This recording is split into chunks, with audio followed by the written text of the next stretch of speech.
Okay, so tonight's topic, welcome back everyone, is Aveilut number 1. So not always the most exciting, not the most exciting, just a little bit of a depressing topic to talk about, but unfortunately these are halachos which are relevant and we need to know what to do when they come up. So I think the theme that kind of came out to me from the sugya was what to do in terms of making up the mitzvos that you aren't able to do during the time of Anidus, when you're not able to perform mitzvos. So what do you do post-burial? So the shilas that I want to focus on tonight were, what about tefillin and tefillah, the things that sometimes post-burial you have to, now you're in the window of now you are chayav mitzvos, so what are you supposed to do? So tefillin was kind of the main thing I focused on. So the Gemara, the two Gemaras that are relevant for this discussion, the Gemara in Sukkah says, Aval chai b'chol mitzvahs u'murs b'Torah, chutz min ha'tefillin. So the Gemara tells us that an Avel is still hater in the mitzvahs tefillin. Why? Rashi tells us, Shnemar ben pe'er. So the Gemara says Shnemar ben pe'er because it says that regarding tefillin that it's some sort of glorification. The Avel lav bar pe'er, Rashi says. An Avel is not in a state of glorification. And if you put on your crown, your tefillin, then you're not wearing the begadim of an Avel. An Avel is supposed to look in a dejected way. You put on your tefillin, you look like royalty, so it's inappropriate. So from Rashi in Sukkah, it seems to be that the reason you don't wear tefillin, at least we're going to see is only on the first day, is a function of Hilchas Aveilut. But there's another Gemara in Tzurba where the Gemara quotes the same Memra, Aval chai b'chol mitzvah b'Torah chutz min ha'tefillin, and Aval is chai in all mitzvahs except for tefillin.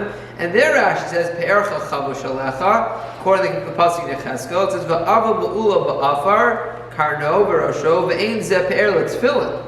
There Rashi says the pegam is that it's not appropriate for the tefillin. It's not a function of you're not wearing the dugma or the tzura of Aveilut by putting on your tefillin. But according to Rashi in Ksuvos, the problem is that when I'm in a dejected state, I'm in a mourning state, so it's not appropriate for me to put on my tefillin. It's pegam and hilchos tefillin. We're just interested in where is the disqualification in the sense that we don't wear tefillin. Is it a function of hilchos tefillin or is it a function of hilchos Aveilut? So the pasuk in Yechezkel says, "Hanek do mesim avalot hasa bercha chavush alecha." So we pass in halacha. Shulchan tells us in Siman Shin Peiches, "Aval asher laniach tefillin b'yom rishon v'achar shanetz achama b'yom sheni." So an aval does not wear tefillin on Yom Rishon. So the question is, what is Yom Rishon? So there's a discussion in the poskim whether or not Yom Rishon is only in the scenario of what? What are the two different options? There are multiple options, but the most common options does Yom Rishon mean the day that you heard of the Kfura, and it's the day you heard of the Misa and the Kfura, or does it even mean from the day that I heard of the Misa? And let's say in many scenarios the Kfura doesn't happen for another day or two. How long do we say you don't wear tefillin? So, or would we extend Yom Rishon of Aveilut? How long do we extend it? So everyone would say that during Anidus you're not wearing tefillin because you're not obligated in mitzvahs.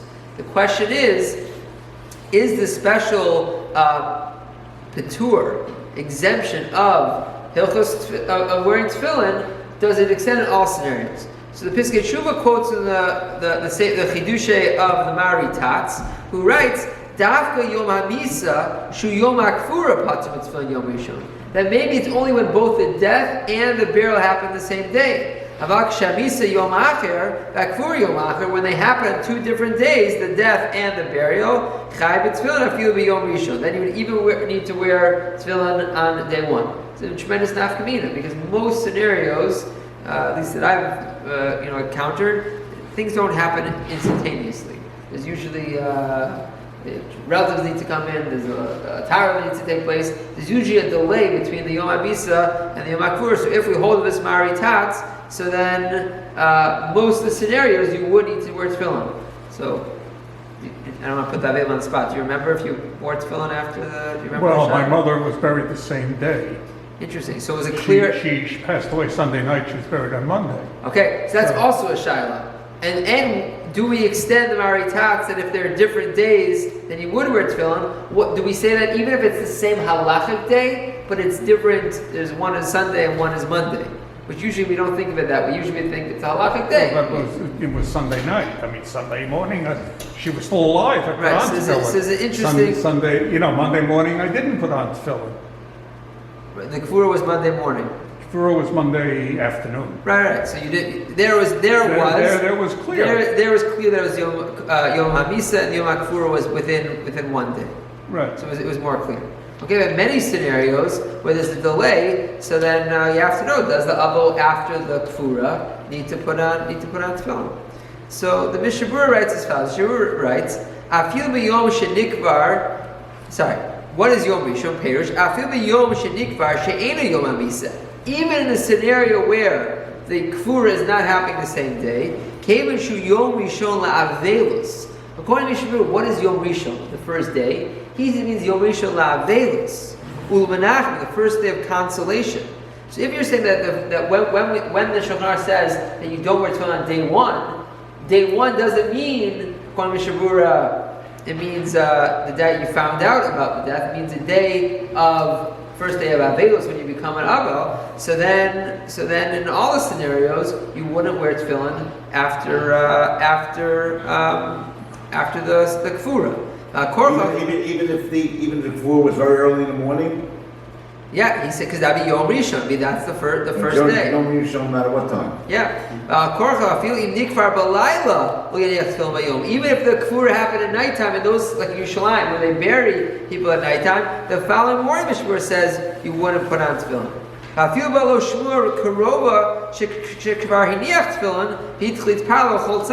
And let's say another scenario.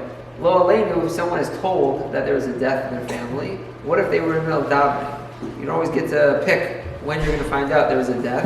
So the Mishnah Berurah says that if you find out you're in the middle of davening, you actually have to take off your tefillin.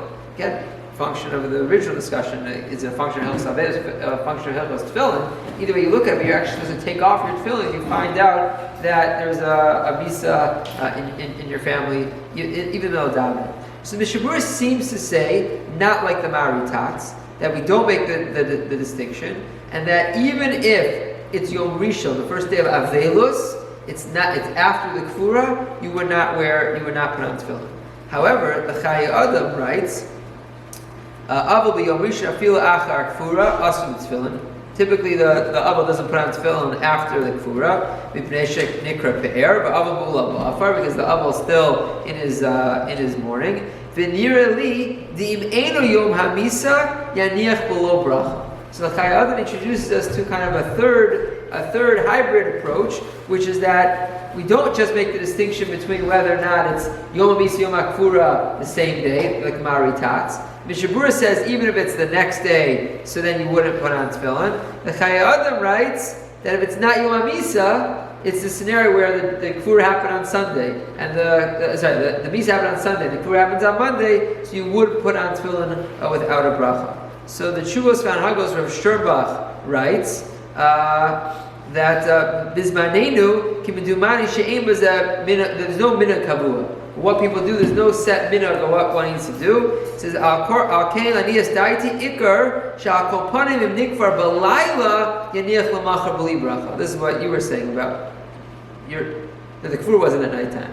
He said, so the Rav Tzurba writes, definitely if the kfur happens at nighttime, he says the next morning you should put on tefillin, even though it's still considered this first halachic day of Aveilut, to be day one of sitting Shiva. He says in that scenario you would put on tefillin. And the reason he writes, this is an interesting reason, is Shabiyom Kfar Pag Ikar Merirus. Once you've gone to sleep, so the worst part of the Aveilut already subsides a little bit. And if the kfura happens at nighttime, the following morning you would put on tefillin. But in any scenario where the kfura is happening during the day, whether or not the misa happened that day, or whether or not the misa happened the day before, 2 days before, so the conventional psaks or minhag seems to follow the Mishnah Berurah, which is not to put on tefillin. So most cases, people are not putting on tefillin. There are some who would put it on like the Chai Adam without a bracha, and some say that if you're going to put it without a bracha, you should say al tanai, that if I'm chayiv in tefillin, so I'm putting it without bracha, and you would say tefillin by putting it on without a bracha. So there are different customs that one could follow. In terms of davening, so we don't have a lot of time, but davening basically, it seems to be that davening would be what time does the kfura end? Because if the kfura ends and it's still before chatzos, so usually we say you have to daven by 4 hours in the day for Shemona Esrei, 3 hours in the day for Kriya Shema. So most funerals are, let's say 10, 10:30, 11. You're probably not gonna get Zman Kriya Shema. But as long as it's before chatzos, so then you still could daven, because at that point you become a bar chiyuv when it's still the zman. No one says you do tashlumin if you miss the zman. No one says that you would have to make up a tefillah, like if you didn't daven mar the night before because you were an onein, and then after the kfura at 12 o'clock, no one says you go back and daven mar from last night. But if the kfura is done by 11:30 and chatzos is 12, so then you could still daven, but again you would not put on your tefillin because of this idea of pe'er, that the first day of Aveilus is the most bitter part of the Aveilus, and it wouldn't be appropriate to put on tefillin. Any questions or comments? If it's done by 11:59, or technically As long as it's before chatzos, you can still daven shachris. So you're saying, so what let's if say you that. miss it because of your notice that you didn't have enough time to daven. Oh right, you'd have to figure out. It has to be probably enough time practically to daven. In the poskim talk about you would need to daven. You would need to daven basically from Yishtabach through Shemona Esrei. That's like the minimum time. So how much is the minimal amount of time? 10 minutes. But if it was, I can contrive a case where like you would have had time. Really, you're high. You had time, but like you just finished your funeral. You're not running home to daven. Right. I think most scenarios it's not practical. I think most scenarios it doesn't happen. At best, if you can daven, the poskim do talk about even after chatzos, you can say the third paragraph of Kriya Shema, because that paragraph really is for all day long. Poskim also talk about Musaf, it's Rosh Chodesh. You can say 7 hours a day, so that might be more practical. Poskim also talking about Birchas HaTorah. Usually, I think Josh is right. Most cases, you're not getting shachris because things are happening. The kfura goes late, and then you're running back to the Sudas Havra. Most cases, I think people don't get daven shachris. If you're not running home, well, first of all, if you go, you can take your tefillin with you. A, if you do it in the morning. B, if you don't have your tefillin with you, you can still daven in the morning, right? No, you're not. At the cemetery. Can't you daven at the cemetery? What? You were an one before the kfura. Right, but afterwards, once you've done. You saying should Aveilut be bringing their tefillin with them and their sitter? I've never seen it done. You're right. I've never seen it done either because that's something you don't. That's not something that's on your mind. Right. So you don't do it in the cemetery? So you walk outside the cemetery and you do it. Right. You know, you have it with you. I'm just bringing up a theoretical possibility. Practically, I don't think most Aveilut put. They're not putting on tefillin. That's the reason. Allah says. I've never heard of it. I've never seen it done. Never heard of it done. Yeah. I'm just saying theoretically. In theory, but what should be done though is say Birchas HaTorah and the brachos of Shaloah, Sani, Goy, Eved, and Isha. Those are the Mishmur writes. Those are the 3 brachos that you could say all day long. Okay, we'll stop here and we'll pick up next week. Yashar Koach.